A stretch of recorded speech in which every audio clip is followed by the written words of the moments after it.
पड़ेगा।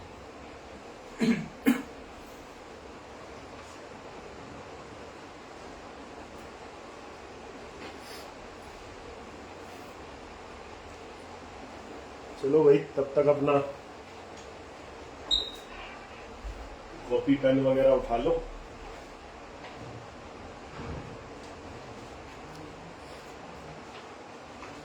स्टार्ट करते हैं।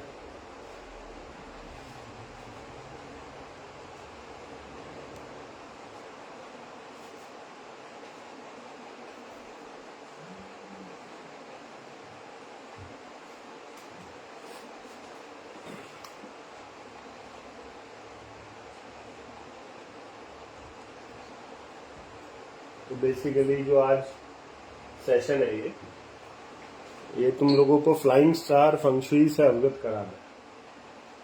फ्लाइंग स्टार फेंग शुई क्या है, और एक चीज मैं बताता हूं आप लोगों को। मेरा कभी वास्तु को लेकर इतना ज्यादा वो नहीं रहा है, लेकिन मैंने जो काम किया है वो फ्लाइंग स्टार फेंग शुई पे बहुत अच्छे से किया है, और कहीं ना कहीं प्रोफेशनली भी मैं इसको यूज करता हूं अलोंग विद एस्ट्रो वास्तु। तो एस्ट्रो वास्तु तो तुमने देखा ही है सब लोगों ने कि किस तरीके से हम हिट बैलेंस करते हैं, वो सब चीजें करते हैं।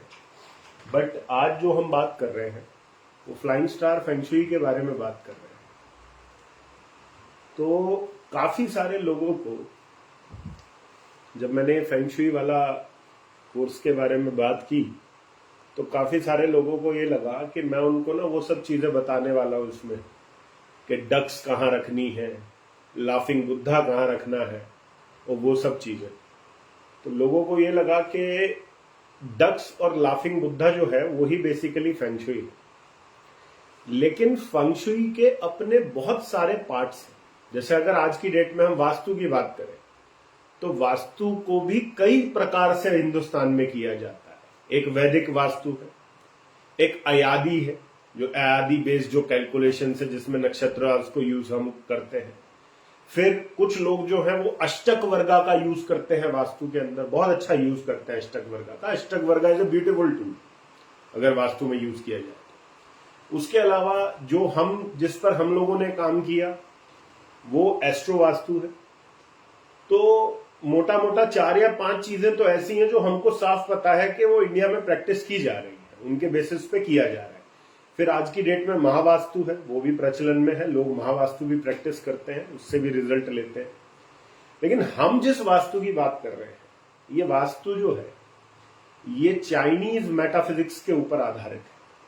जो चाइनीज मेटाफिजिक्स जो कंप्लीटली एलिमेंट पर बेस्ड बात करती है, एलिमेंट्स क्या है, 5 एलिमेंट्स क्या है, 5 एलिमेंट्स की एट्रीब्यूट्स क्या है, 5 एलिमेंट्स किस तरीके से काम करते हैं।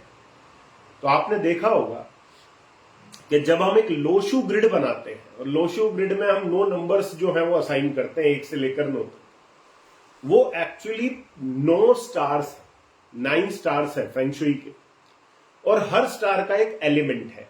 और ये चीज ध्यान रखना, अपनी कॉपी वगैरह रेडी रखना, और जो मैं स्टार का एलिमेंट बोलूं वो एलिमेंट लिख लेना, तुम्हें इजी रहेगा आगे चीजों को समझने में। जैसे कि number 1 is connected to water element. Number 1 का जो रिलेशन है वो जल तत्व से। Number 2, number 5 and number 8। Number 2, number 5 and number 8, all these 3 elements are, कौन सा एलिमेंट, कौन सा नहीं पता, earth element. Number 2, number 5, number 8 earth element. Numerology जो लोग करते हैं वो भी समझते हैं इस चीज को कि 2, 5, 8 है तो अर्थ एलिमेंट है। आपने देखा होगा कई लोगों को ये कहा जाता है कि आपके न्यूमरोलॉजी चार्ट में अगर 2, 5, 8 मिसिंग है, यानी कि 2 भी नहीं है, 5 भी नहीं है, 8 भी नहीं है, वो भूमि पर नहीं रह पाते, जमीन पर नहीं रहते, वो फ्लोर्स पे रहते हैं, first floor, second floor, third floor, इस तरीके से, राइट। अब 2, 5, 8 हो गया। 3 and 4, number 3 and 4, number 3 and 4 is connected to wood element. Wood element का नंबर है। 6 and 7 किसका नंबर है, किसका नंबर है 6 and 7? 6 and 7 मेटल का नंबर है। 6 and 7 इज मेटल। कौन सा बचा है? 9। कौन सा एलिमेंट बचा है? Fire. 9 is fire. 9 is fire.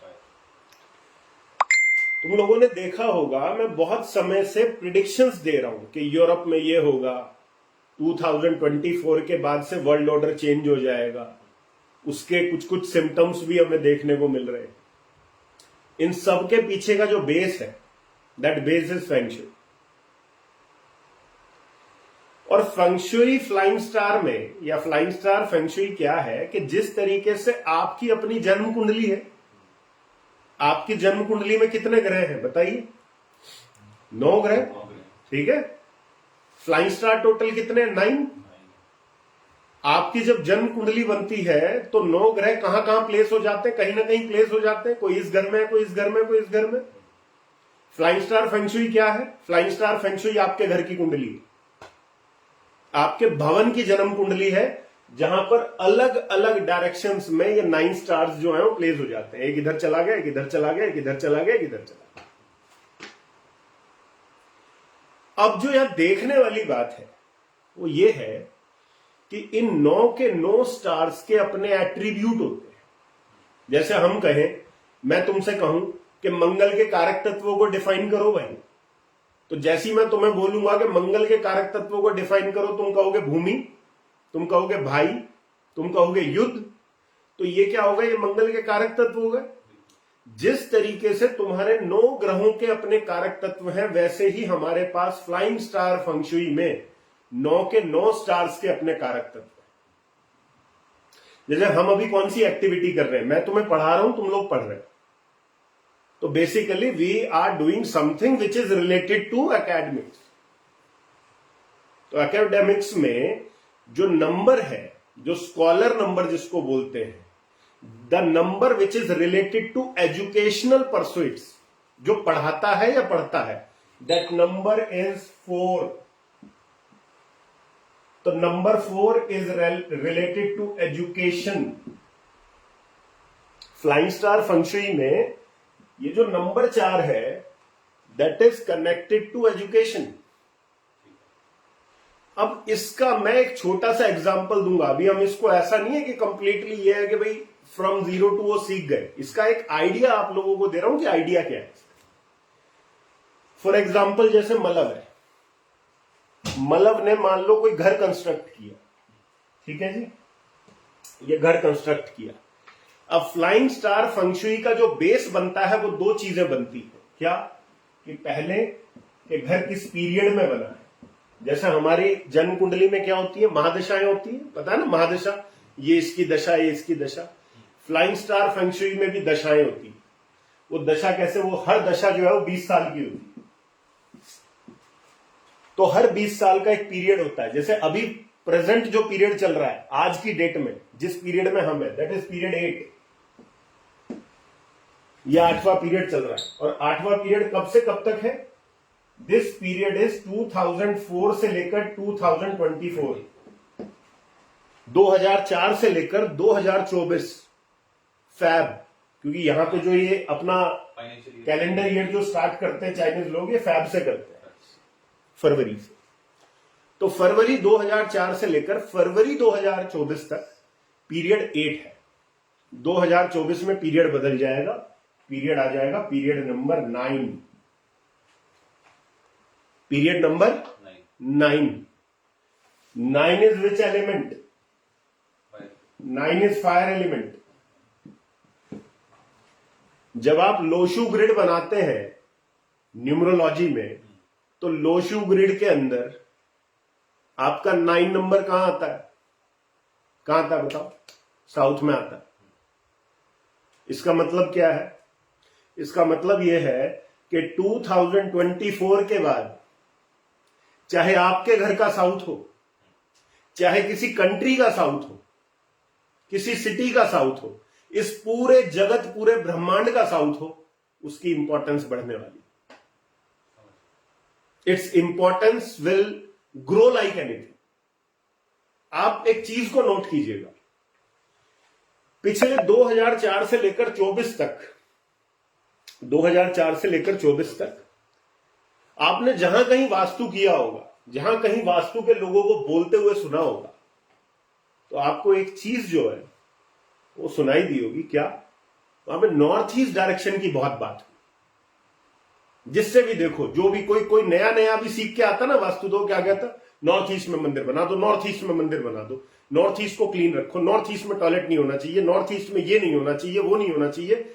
The most, वो कहते हैं ना, द मोस्ट टॉक्ड डायरेक्शन, जिसके बारे में सबसे ज्यादा बात हुई इस पूरे टाइम में, वो कौन सा डायरेक्शन था? That was north east.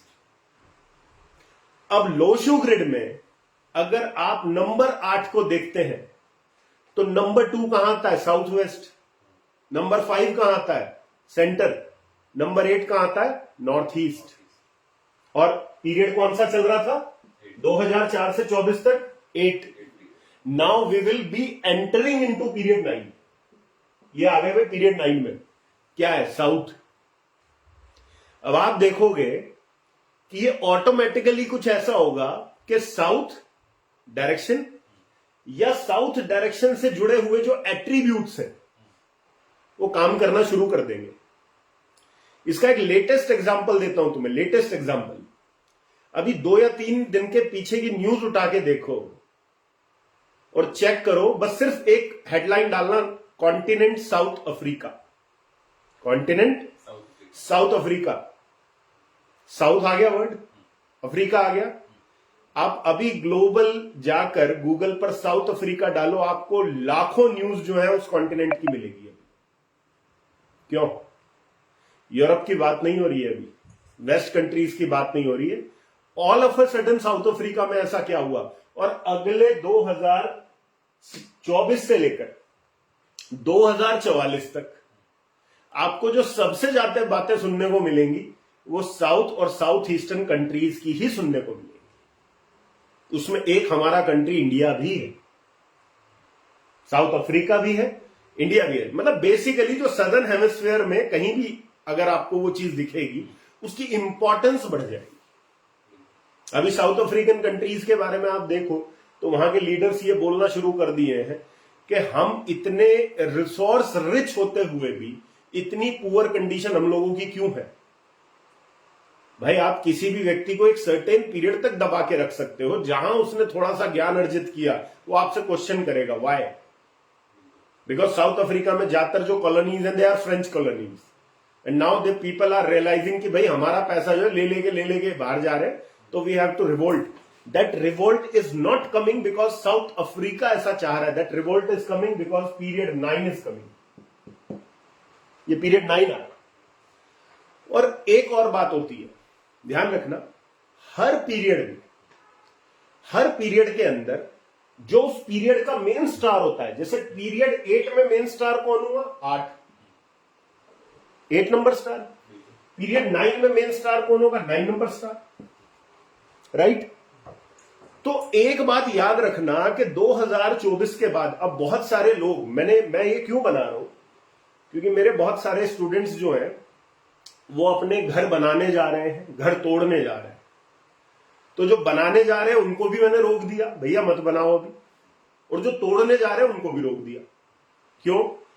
क्योंकि अभी एक पूरा एक एनर्जी शिफ्ट जो है वो होने जा रहा है, ट्रांजिशन फेज चल रहा है। अब मान लो आपने किसी घर के अंदर पदार्पण किया दिसंबर में, तो दिसंबर में जब आप पदार्पण कर रहे हैं तो आप कौन से पीरियड में उस घर में जा रहे हैं? पीरियड 8 में। लेकिन अगर आप 3 महीने बाद उस घर में पदार्पण करते हैं तो आप कौन से पीरियड के अंदर उसमें एंटर करेंगे? पीरियड 9 में। समझ रहे हैं बात को? मतलब ये कुछ ऐसा है कि एक तो मेरी महादशा चल रही है अब, और एक मेरी महादशा चलेगी 3 महीने बाद। तो मैं थोड़ा सा इस पर विचार अवश्य कर लूं कि मुझे ये महादशा के अंदर स्टेप ले लेना है या नेक्स्ट महादशा में स्टेप ले लेना, अगर एस्ट्रोलॉजी स्पीकिंग, एस्ट्रोलॉजिकली। तो बेसिकली हर पीरियड के अंदर जो 2 स्टार है दे आर वेरी इंपॉर्टेंट, और 2024 के बाद सबसे important star is star number 9। और अगर मान लो जैसे मलम है, मलम अभी आज पढ़ा रहा था, तो कल को मान लो मलव के दिमाग में इच्छा जाहिर हो कि भाई मैं पढ़ाऊं, तो पढ़ाने के लिए जो एकेडमिक नंबर है वो कौन सा था जो मैंने अभी बताया था, the number of education, that is 4। तो अब इसका मतलब क्या हुआ कि मलव के लिए ये दोनों नंबर बहुत इंपॉर्टेंट हो। अब ये नंबर जो है ये तो यूनिवर्सल इंपॉर्टेंस का हो गया, इसकी तो यूनिवर्सल इंपॉर्टेंस है। ये तो चाहे मलव हो, विनय हो, हितेश हो, सौरभ हो, अभिषेक हो, किसी के लिए भी, सबके लिए this number is very important because ये यूनिवर्सल नंबर है। और इसको क्या बोलेंगे, present wealth star. This number 9 is present wealth star. 2024 के बाद ये नंबर आपकी प्रेजेंट वेल्थ को दर्शाएगा कि आपके पास आज के दिन में कैसा पैसा आएगा आपके घर में। और ये जो दूसरा नंबर है ये डिपेंड करेगा आपके काम पर, आप कौन सा काम कर रहे हैं। जैसे मान लो कल को विनय के दिमाग में आ जाए मैं रेस्टोरेंट ओपन करना है, तो रेस्टोरेंट ओपन करने के लिए उसको रिक्वायरमेंट होगी इस नंबर की। ये नंबर भी काम कर सकता है, ये भी कर सकता है, नंबर 3। अब क्यों? नंबर 3 और 4 क्या है? Number 3 and 4 is would element. Number 3 and 4 is would element. अब खाना जब आप बनाते हैं तो खाने में मुख्य एलिमेंट कौन सा यूज होता है? Tell me. जो बनाता है खाने को, फायर को प्रोड्यूस कौन करता है? वुड। तो इसलिए अगर आपको कल को विनय को कोई रेस्टोरेंट खोलना है तो कौन सा स्टार इंपॉर्टेंट हो जाएगा? 3। सेकेंडरी रूप से हम कह सकते हैं 4 भी। 9 को भी यूज कर सकते हैं बिकॉज 9 स्वयं में फायर एलिमेंट। ठीक है, अब ये तो हो गया एक बेसिक बात। डस्टर दे दो जरा मेरे को।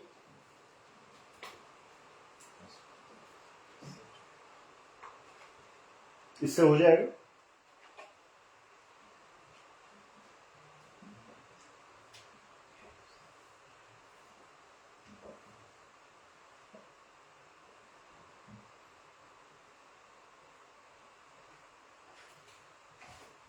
अब जब आप घर बनाओगे ना, अब जब आप घर बनाओगे और ये घर बनेगा तो इस घर को 8 डायरेक्शंस में बांट दिया जाएगा, राइट? 8 डायरेक्शंस में बांट दिया जाएगा। अब मान लो जो मलव ने घर बनाया है या जो ये घर बनाने जा रहा है उसमें इसने एंट्री जो है, अपनी मुख्य एंट्री जो है वो कहां रखी हुई है? South west. अब साउथ वेस्ट की एंट्री को मतलब तुम लोग कैसा मानते हो? तुम लोग कंसिडर ठीक नहीं करते। मतलब एक जनरल सेंस में बोले तो आप इसको एक फिजिबल एंट्री नहीं मानते, राइट? बट अब यहां पर फ्लाइंग स्टार फेंग शुई कैसे ओवर रूल करती है चीजों को, हम उसके बारे में बात करेंगे। आपने साउथ वेस्ट एंट्री जो है वो चूज की। अब यहां पर जो फ्लाइंग स्टार है, जब आपने अपने घर की पीरियड डाला कि भाई किस पीरियड में आपका घर बना, और फिर आपने घर की फेसिंग डाली, बिकॉज जो फ्लाइंग स्टार बनता है, जैसे हमारी डेट ऑफ बर्थ के लिए इनपुट क्या होता है? हमारी डेट ऑफ बर्थ प्लस हमारा टाइम। यहां पर फ्लाइंग स्टार बनाने के लिए जो 2 इनपुट रिक्वायर्ड है वो क्या है? घर की फेसिंग, कि घर फेस कहां कर रहा है। अब फेसिंग में भी बहुत सारे वो है इफ एंड बट्स है, बट अभी आप फिलहाल ये मान के चलो कि घर फेस कहां कर रहा है वो, प्लस वो घर किस पीरियड में बना है या किस पीरियड के अंदर आप उस घर में मूव किए हो। ये 2 चीज, जब ये दोनों चीजों को आप एंटर कर लेते हैं तो you will get to know कि आपके घर में कौन सा फ्लाइंग स्टार कहां पर आया हुआ है। और आपको एक फ्लाइंग स्टार नहीं मिलता, आपको 3 फ्लाइंग स्टार मिलते हैं। जब आप अपने घर का चार्ट बनाते हैं तो आपको 3 फ्लाइंग स्टार मिलते हैं। कैसे? जैसे मान लो एक तो फ्लाइंग स्टार मिला ये, एक ठीक इसके ऊपर आपको राइट में मिलेगा, एक आपको लेफ्ट में मिलेगा। तो मान लो राइट में मिला आपको 4, लेफ्ट में मिला आपको 6। तो आपके पास ये 3 स्टार आ गए। इन 3 स्टार में इसको हम बोलते हैं base star. Base star, this star is of very low importance. इसकी इंपॉर्टेंस है बट बहुत low importance. Then we have the mountain star. Mountain star क्या होता है? माउंटेन स्टार गवर्न करता है आपके रिलेशनशिप मैटर्स को, आपके हेल्थ मैटर्स को, आपकी हेल्थ कैसी रहेगी, रिलेशनशिप कैसा चलेगा, वो सब चीजें जो है ये माउंटेन स्टार गवर्न करता है। और ये जो स्टार है राइट में, this is known as water star और what we call wealth star. मतलब अगर हमें बात वेल्थ की करनी है, करियर की करनी है, तो हमें ये स्टार देखना है। तो अब हाँ ये वाला, अब मान लो मलव ने घर जो बनाया और जब वो उस घर में घुसा तो जब फ्लाइंग स्टार बना उस घर का, तो जो वेल्थ स्टार है वो वेल्थ स्टार क्या आया? Number 4। Number 4 is education star, education related star. अब इसका मतलब क्या है? इसका मतलब यह है कि अगर मलव ने इस घर में अपनी एंट्री साउथ वेस्ट में की हुई है और ये नंबर 4 स्टार वहां पर है, तो इसका मतलब जानते हैं क्या है? इसका मतलब यह है कि इस घर के अंदर घुसते ही एजुकेशन रिलेटेड बिजनेस जो है वो दिन रात प्रॉस्पर करना शुरू कर देगा। आपको भले ही दुनिया ये कहे भाई साउथ वेस्ट है, इस एंट्री में मत घुसना, आपको इसी एंट्री में घुसना है। और गलती क्या करोगे? मान लो ऐसे में आप किसी को कहो बुला के, भाई मेरे घर का वास्तु वैल्यूएशन कर दो, भाई मैं घुसने जा रहा हूं उस घर में। और किसी ने क्या किया, अरे भैया तुमने साउथ वेस्ट में क्यों खोला हुआ, आप यहां खोल दो, आप यहां खोल दो। और यहां की जो एंट्री है वो मान लो लेके चल रही है नंबर 6 और 7। नंबर 6 और 7 कौन सा एलिमेंट है? मैंने लिखवाया था, tell me. Metal element. Metal element wood को क्या करता है? खत्म करता है, डिस्ट्रक्ट करता है। जैसे ही आप ये एंट्री खोलोगे आपका जो एजुकेशन रिलेटेड बिजनेस है वो बैठ जाए, अल्टीमेटली इनिशिएट ही नहीं होगा। अब आप कहोगे कि भाई नंबर 6 और 7 मेरे को यहां आ गए तो ये तो मेरे साथ गलत हुआ। गलत नहीं हुआ। लेकिन जो आपके घर का मुख्य द्वार पहले आपको एजुकेशन सेक्टर में प्रॉस्पर कर रहा था, वही अब आपको मैन्युफैक्चरिंग सेक्टर में प्रॉस्पर करेगा, because metal element is all about manufacturing. You will prosper in manufacturing sector. जैसे जितने भी कंसल्टेंट लोग हैं जो कंसल्टेंसी का काम करते हैं, राइट? चाहे मैं तो चलो पढ़ाने का काम कर रहा हूं, तो I have very much less to do with consultancy. पहले कंसल्टेंसी कर रहा था, बट आज की डेट में मैंने कंसल्टेंसी को बिल्कुल बंद कर दिया है, तो I am completely into teaching, right? लेकिन कल को तुम लोगों ने कंसल्टेंसी में यदि जाना है, अब कंसल्टेंसी किसी भी तरीके की हो सकती है, right? Consultancy can be any consultancy, like financial consultancy भी हो सकती है। कौन करता है financial consultancy? CA. Vastu consultancy हो सकती है, वो कौन करता है? वास्तु एक्सपर्ट। एस्ट्रोलॉजी कंसल्टेंसी हो सकती है, कौन करता है? एस्ट्रोलॉजर। और हेल्थ रिलेटेड कंसल्टेंसी होती है, कौन करता है? डॉक्टर। किसी भी तरीके की consultancy, any kind of consultancy इस पूरी दुनिया में, that is govern by number 1। Number 1 is the planet, या number 1 star. Basically number 1 star is the star of consultancy,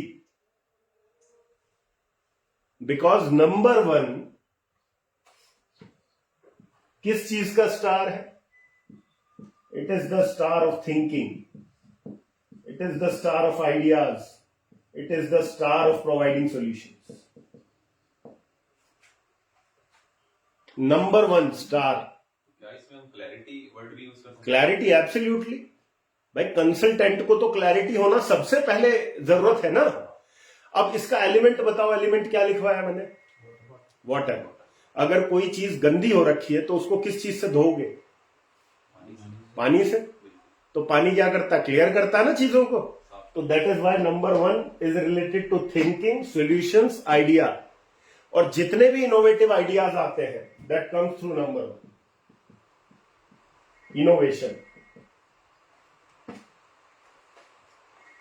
अब अगेन उसी बात पे आते हैं कि मलव ने घर बनाया। अब घर बनाया तो जहां मलव ने मेन एंट्री की, मेन एंट्री पे नंबर आ गया नंबर 2। वेल स्टार के रूप में कौन सा नंबर आ गया? Number 2। Number 2 is which element? अर्थ।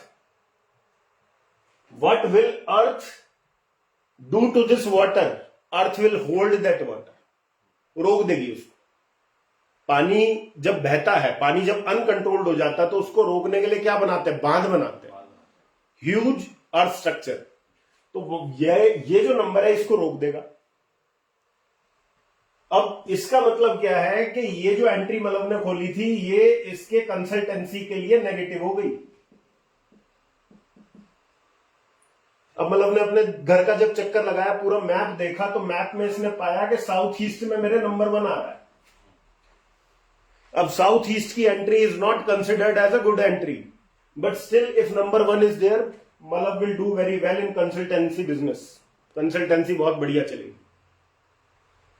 मेरा ये मतलब बिल्कुल भी नहीं है कि बाकी चीजें काम नहीं कर रही हैं, डेफिनेटली काम कर रही हैं। जो एंट्रीज के इफेक्ट है वो आएंगे, जो जोन के इफेक्ट है वो सब आएंगे, वो सब चीजें होंगी।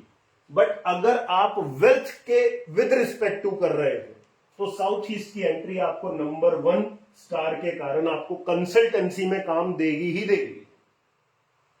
अब मलव पूछेगा नहीं भाई मैं तो ये कर नहीं सकता क्योंकि मैं तो जो एंट्री बनाई है वो नंबर 2 पे बनाई है।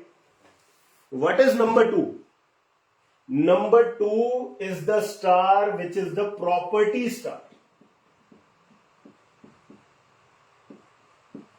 कौन सा स्टार हो गया? Property star. तो प्रॉपर्टी स्टार किस चीज को गवर्न करता है? ये अर्थ लक को दर्शाता है। This is earth luck. Now, what kind of business you can do in this property? You can become a builder. Real estate. You can get into real estate. Vastu. ठीक है, आप क्रशर्स का प्लांट वगैरह वो सब लगा सकते हो। You can get into vastu, right? तो जो भी भूमि से रिलेटेड काम है वो सब यहां आ गए नंबर 2 पे। समझ गए चीज को? तो इस तरीके से ये जितने भी स्टार है ना, इन सब स्टार्स के अपने एट्रीब्यूट्स हैं और अपने एट्रीब्यूट्स के चलते ये कुछ इस तरीके के रिजल्ट जो है वो व्यक्ति को देते हैं। तो इसलिए मैं बोलता हूं कि फ्लाइंग स्टार फंक्शुई जो मेथड है ये एक बहुत बहुत इफेक्टिव मेथड है अगर आपको घर के एनर्जी मैप को समझना है। क्योंकि अगर आपकी जन्म कुंडली में आपका एक एनर्जी मैप है तो आपके घर का भी एक एनर्जी मैप है और आपको उसी एनर्जी मैप के अंदर जो है वो चीजें करनी होती। समझ में आ गया कंसेप्ट? क्लियर हो गया। अब इसमें क्या होता है, इसमें इन स्टार्स को एक्टिवेट करने के कुछ तरीके होते हैं। We have certain ideas, we have certain activation methods. उनको एक्टिवेट किया जाता है। Wealth star is activated through some other means, और जो वाटर स्टार है that is activated through some other means. तो उनकी एक्टिवेशन हम करते हैं। इसलिए कल को जब आप इस मेथड को फॉलो करेंगे एंड समबडी टेल्स यू कि मेरे को जीवन में वेल्थ नहीं आ रही है, मैं अपने करियर में बड़ा डिस्टर्ब चल रहा हूं, what you need to do is you need to tap wealth star. आपको वेल्थ स्टार को करेक्ट करना है। अगर कोई कहता है कि मुझे रिलेशनशिप में प्रॉब्लम है तो आपको माउंटेन स्टार गवर्न करना। और देखो कमाल की बात कि इन्होंने कितना अच्छा कंसेप्ट लिया है। इन्होंने कहा है कि वेल्थ स्टार को वाटर से जोड़ा है। क्यों? क्योंकि वेल्थ आती जाती अच्छी लगती है। Wealth is coming, wealth is going, right? Wealth अगर एक जगह रुक गई वो भी गलत है। तो वेल्थ को ये फ्लो के रूप में देखते हैं। तो they are connecting wealth with water. Relationship के अंदर इनकी माइंडसेट क्या है? ये कहते हैं रिलेशनशिप के अंदर एक स्थायित्व होना चाहिए, एक स्टेबिलिटी होनी चाहिए। स्टेबिलिटी कौन देगा? माउंटेन देगा, वाटर नहीं देगा।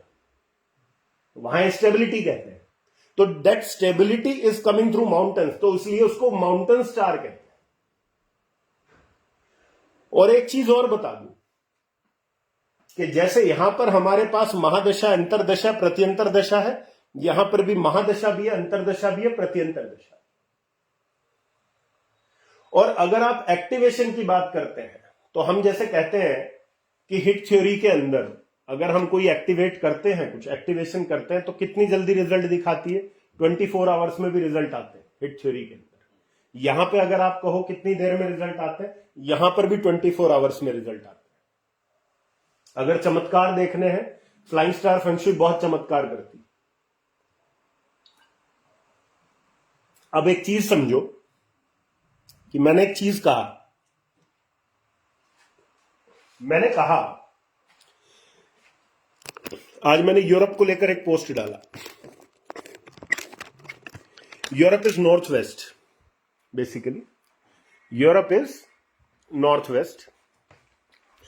और नॉर्थ वेस्ट जो है बेसिकली वो क्या है? नॉर्थ वेस्ट मेटल एलिमेंट है। वेस्ट कौन है? वेस्ट भी मेटल एलिमेंट है। नॉर्थ वेस्ट में 6 नंबर आता है और वेस्ट में 7 नंबर आता है। तो बेसिकली वेस्ट और नॉर्थ वेस्ट ये दोनों जो एरियाज हैं ये मेटल एलिमेंट है। अब मेटल एलिमेंट को डिस्ट्रॉय कौन करता है? टेल मी, आंसर करो भाई। Which element destroys metal element? Fire will destroy metal element. यार लोहे को किससे पिघलाते हो? आग से पिघलाते हो। लोहा इतना ठोस है, लोहे को आप तोड़ सकते हो? या अर्थ एलिमेंट है वो कुछ कर देगी लोहे का? वाटर कुछ कर देगा? वाटर उसको रस्ट तो लगा देगा लेकिन खत्म नहीं कर पाएगा। उसको रीशेप करने का काम कौन करता? फायर करता है। इसका मतलब जानते हो क्या है? कि जो आपका ये पीरियड आने जा रहा है, पीरियड 9, ये पीरियड फायर एलिमेंट का है। और फायर एलिमेंट मेटल को दिक्कत देती है और किसको ग्रो करवाती है? अर्थ एलिमेंट को ग्रो करवाती है। और फायर को कौन ग्रो करता है? Would element. अब आप पूरा ग्लोब उठाओ, पूरी दुनिया का ग्लोब उठा लो और पूरी दुनिया का ग्लोब उठा के एक चीज देखो, साउथ वेस्ट कहां है? साउथ वेस्ट कहां है? साउथ वेस्ट में कौन सी कंट्रीज है? अगले 20 साल वो कंट्रीज ग्रो करेगी। समझ गए? अब साउथ उठा लो, क्योंकि साउथ तो अपने आप में फायर एलिमेंट है, तो वो ग्रो करेंगी। और फिर एक्सट्रीम नॉर्थ उठा लो। अब नॉर्थ को सोचने वाली बात है कि नॉर्थ तो वाटर एलिमेंट है और वाटर एलिमेंट तो फायर को डैमेज करता है लेकिन फायर को कंट्रोल भी कर सकता है। वाटर एलिमेंट जो है दैट कैन कंट्रोल फायर। इसका मतलब समझते हो क्या है? अगर ग्लोबल लेवल पर देखें तो मैं प्रिडिक्शन दे रहा हूं आप लोगों को। अब नॉर्थ के अंदर आपको कौन सी कंट्रीज दिखती हैं? एक्सट्रीम नॉर्थ में बताओ। You have 2 countries, China and Russia. क्या प्रिडिक्शन है अगले 20 साल की? बोलोगे मेरे को? अगला 20 साल जो है वो फायर एलिमेंट है और चाइना एंड रशिया जो है वो नॉर्थ में है। And north is number 1 star which can control fire, which can control next 20 years. अगले 20 साल जो है ये जो नॉर्थ में जो पावर्स है ये सेट रहेंगी। अब इसका मतलब क्या है? अगर डिप्लोमेटिक लेवल पर देखो तो इसका अर्थ क्या है? इसका अर्थ यह है कि जो कंट्रीज इनके सामंजस्य में रहेगी, ठीक, वो ठीक रहेंगी, अदरवाइज। समझ गए बात को? तो ये तो एक इस तरीके से हम चीजों को देख रहे हैं कि क्या कुछ जो है वो पिक्चर में आ रहा है। बट अगर वैसे देखें तो बहुत बढ़िया है हर तरीके से, समझ रहे? तो बार बार बोलता हूं कि flying star feng shui is something which can create miracle in every sense. हर सेंस में मिरेकुलस हो सकता है, हर सेंस के अंदर में सेंस नहीं।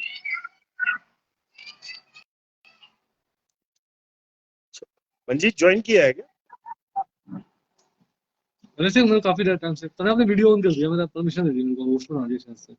अच्छा अच्छा, नहीं, मेरे को हाँ, मुझे होस्ट बना दिया। मेरे को ज्यादा इसकी टेक्निकलिटीज नहीं पता थी, मैं इन लोगों को बता रहा था जरा आज इसके बारे में, ओके, फ्लाइंग स्टार के हाँ बारे मैं में। स्टार्टिंग से हूँ मैं। अच्छा, स्टार्टिंग से, ठीक है। तो ये मतलब को थोड़ा सा एक आइडिया दे रहा था मैं कि भाई फ्लाइंग स्टार फेंग शुई क्या है, कैसे काम कर रही है, वो सब चीजें। तो ओवरऑल मैं बता रहा था, तो मतलब वो एक थोड़ा सा डिबेट हो रही थी। डिबेट ये थी कि भाई वास्तु मतलब बढ़िया काम कर रहा है कि फेंग शुई बढ़िया काम कर रहा है। तो मैं जस्ट इनको ये बता रहा था कि दोनों अपने आप में श्रेष्ठ हैं, लेकिन दोनों के काम करने के तरीके अलग। जैसे हम ये नहीं कह सकते कि एलोपैथिक बढ़िया काम कर रही, एलोपैथी श्रेष्ठ है कि आयुर्वेदा श्रेष्ठ है। क्योंकि मान लीजिए अगर किसी व्यक्ति को आपने इमीडिएट रिलीफ देना है, इमीडिएट, वो दर्द से तड़फ रहा है, तो दर्द से तड़फते हुए व्यक्ति को आयुर्वेदा उतना रिस्पॉन्ड नहीं करेगी जितना एलोपैथी रिस्पॉन्ड कर। समझ रहे हैं बात को? तो हर पैथी का अपना एक नजरिया है, और इस बात को तो हम बिल्कुल डिनाई नहीं कर सकते कहीं भी कि अगर हम ग्लोबल लेवल पर बात करें, वैश्विक स्तर पे अगर बात करें, तो वैश्विक स्तर पर कहीं ना कहीं जो फेंग शुई है वो ज्यादा प्रैक्टिस की जाती है। आप कहीं भी जाएं, आप साउथ ईस्ट जो कंट्रीज है, साउथ ईस्ट कंट्रीज, उसमें जाएं आप, मलेशिया है, ऑस्ट्रेलिया है, सिंगापुर है, हर जगह मतलब you will find traces of feng shui, even in west also, even in north west also. हाँ ठीक है, इंडिया में people are not use to these techniques like, क्योंकि उनको क्या लगता है, उनको फेंग शुई में वही नजर आती है, वही सब चीजें कि भाई उठा के हमने डक्स कहीं पे प्लेस कर दी, हमने कहीं पे लाफिंग बुद्धा रख दिया, हमने कहीं पे वो जो बैम्बू ट्री है वो अपनी टेबल पर रख दिया, हमने कहीं पे वो जो गोल्ड कॉइन्स हैं वो रख दिए। तो that is not feng shui actually. ये तो कंप्लीट एक एनर्जी मैप है आपके घर का, जो अलग अलग जगह में अपनी जो स्टार्स की लोकेशन है उसके अकॉर्डिंगली फिर चीजों को एक्ट करवाता है। तो वो इम्पोर्टेंट है। और हमने लास्ट टाइम ध्यान होगा जब हमने V202 का जब वो किया था, वास्तु किया था, तो V202 के अंदर जो फ्लाइंग स्टार आ रहा था, मतलब मेन एंट्रेंस पे आ रहा था, that was number 9 and number 2। तो number 9 was the water star, number 2 was the mountain star basically. तो दोनों अलग अलग स्टार अलग अलग जगह आ रहे थे। तो हम भी वेट करके वही देख रहे थे कि ठीक है, लोगों को तो बहुत रिजल्ट दिए हैं, अब अपनी बारी आई है, तो देखते हैं 2024 से क्या होता है। तो वो बड़ा इम्पोर्टेंट है वो चीज। और एक चीज मैं ऑलरेडी बताऊं कि जैसे हम जितने भी एक्टिवेशंस करते हैं, तो नॉर्मली आप देखोगे कि यहाँ पर एक्टिवेशन किस तरीके से होती है। वास्तु में जो एक्टिवेशंस होती है कलर्स के थ्रू होती है, फिर कलर डाल दिया, कलर से एक्टिवेशन कर दी। कुछ सर्टेन और मेथडोलॉजीज हैं जिनको ये लोग वो करते हैं, बट फेंग शुई में जो एक्टिवेशंस की जाती है वो थ्रू फाउंटेन्स की जाती है, थ्रू वाटर ऑब्जेक्ट के थ्रू की जाती है। और यहाँ पे जो एक बहुत इंपॉर्टेंट पॉइंट है जिसको मैं बताना चाहूंगा, वो बहुत इंपॉर्टेंट पॉइंट ये है कि दो तरह के सोर्स होते हैं। एक तो ये है कि मैं अपने घर की मेन एंट्रेंस पे एक फाउंटेन डाल दूं। एक एक्टिवेशन तो ये है कि मैं अपने घर की मेन एंट्रेंस पे एक फाउंटेन डाल। और एक एक्टिवेशन ये है कि मैं घर वहां परचेज करूं जहां की एंट्रेंस की डायरेक्शन में कोई नदी बह रही हो, कोई पॉन्ड बना हुआ हो, या कोई माउंटेन उस तरीके से आ जाए। तो मतलब बेसिकली यहाँ पर जो नेचुरल फीचर्स है ना, वो बहुत काम करते हैं। और यहाँ पर एक्टिवेशन का एक और तरीका है, जैसे जो रोड होती है, बेसिकली रोड जो चलती है, जिस पे हमारा ट्रैफिक मूव करता है, that is considered a water feature. उसको वाटर फीचर मानते हैं because that is a movable feature, चल रहा है। तो अगर आपकी एंट्रेंस जो है उसकी डायरेक्शन में कहीं रोड आ गई और आपको एक अच्छा स्टार मिला हुआ है काम करने के लिए, आपके काम से भी वो संबंधित है, आपकी वेल्थ से भी वो संबंधित है, तो उस डायरेक्शन में आपकी रोड का होना, वहां से ट्रैफिक का मूव करना भी आपके लिए बेटर हो जाएगा। तो this is something which is very miraculous. और ये आपको वो आंसर देता है कि भैया आपने घर का वास्तु भी सेट कर दिया, सब कुछ सेट कर दिया, फिर भी काम क्यों नहीं हो रहा। और ये चीज मैंने बहुत पहले रियलाइज की थी जब हम एस्ट्रो वास्तु में काम कर रहे थे, कि कुछ लोगों को जो सो कॉल्ड नेगेटिव एंट्रीज हैं, जिनको हम नेगेटिव एंट्रीज मानते हैं, उनको बंद करके नेगेटिव प्रभाव आ गए। यानी कि क्यों आ गए? उन्होंने समझा कि ये एंट्री जो है नेगेटिव है, इस नेगेटिव एंट्री को हम बंद कर दें तो हमारे साथ शायद कुछ बहुत बढ़िया हो जाएगा। बट वो बढ़िया होने के बजाय वो कुछ बहुत अच्छा नहीं हुआ, इनफैक्ट उनको नेगेटिव रिजल्ट आ गए उस चीज के। तो that is what we are trying. तो इसीलिए flying star feng shui is something which should be understood, which should be applied। तो इसलिए हमने वो किया। तो बता रहा था मैं इन लोगों को, अभी सारी चीजें तो एक बार में नहीं क्लियर कर सकते कि भाई एक्टिवेशन कैसे होगी। फिर क्या है, इनके अपने फॉर्मूलेज भी, जैसे हम अपने ज्योतिष में युति देखते हैं कि भाई क्या युति है, युति कैसे बनती है, एस्पेक्ट कैसे बनता है, तो इस तरीके से यहाँ पर भी युति का खेल है, एस्पेक्ट्स का खेल है। तो बहुत सारी चीजें जो है they are very much similar to what we do in astrology. और कमाल की बात है कि यहाँ पर एस्ट्रोलॉजी का रिलेशन ज्यादा मिलता है साइंस। जब आप एस्ट्रोलॉजिकली इसको देखो ना, तो you will be amazed, like कि जो एस्ट्रोलॉजी कह रही होगी, जो आपका चार्ट कह रहा होगा, वही फ्लाइंग स्टार, उससे मिलता जुलता ही फ्लाइंग स्टार आपके उस डायरेक्शन में। तो इससे ये उत्तर भी हमें मिलता है कि कहीं ना कहीं जिस चीज को हम अलग अलग तरीके से देखते हैं, बिकॉज जिस तरीके से हमारा अपना ज्योतिष है, ऐसे ही यहाँ पर बाजी एस्ट्रोलॉजी है, BAZI, जो जिसको 4 पिलर एस्ट्रोलॉजी हम बोलते हैं। तो बाजी का रिलेशन डायरेक्ट फेंग शुई से मिलता है, जैसे हमारा एस्ट्रोलॉजी का एस्ट्रो वास्तु से मिलता है जी। तो हमारी एस्ट्रोलॉजी का रिलेशन भी इनकी एस्ट्रोलॉजी और वास्तु दोनों से बनता है। ठीक है, बाजी को तो आपने काफी यूज किया है, आपने काफी यूज करते हो। हाँ, मैं यूज करता हूँ, क्योंकि कहीं ना कहीं इंडस्ट्री के अंदर जब बात आती है कि हमें कौन सी इंडस्ट्री किसी को सजेस्ट करनी है, जैसे तुम्हें याद होगा कि तुम्हारे चार्ट में मैंने बताया था तुम्हारा वाटर एलिमेंट ये परसेंट है, तुम्हारा वुड एलिमेंट ये परसेंट है। तो तुम्हारे लिए इजी क्या रहेगा? तुम्हारे लिए इजी रहेगा कंसल्टेंसी करना, बट तुम्हें अपॉर्चुनिटीज आएंगी पढ़ाने की भी बहुत।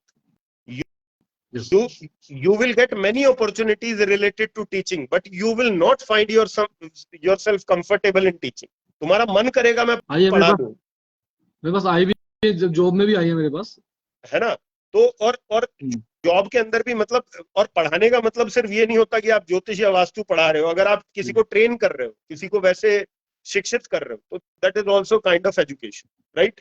तो वो चीज भी वहां पे काम करती है। हम इसको लेकर आगे जो है और कुछ करेंगे, और जो आने वाले टाइम पे हम इसको फुल फ्लैज तरीके से लोगों को बताएंगे कि भाई किस तरीके से काम करती है, कैसे वो अपने घर में इंडस्ट्री के अंदर इसका यूज कर सकते हैं। तो इसी चीज को लेकर हम थोड़ा सा एक डिस्कशन था आज। तो फिर अपना नेक्स्ट टाइम किसी और चीज पे जो है वो लाइव जरूर करेंगे। ठीक है जी। तो बाकी सब लोग भी जिन्होंने सेशन देखा, तो मैं समझता हूँ उनको थोड़ी सी एक क्लैरिटी जो है फ्लाइंग स्टार फेंग शुई की मिली होगी। तो हम फिर से एक सेशन करेंगे जिसके अंदर हम कुछ और चीजों को डिस्कस करेंगे।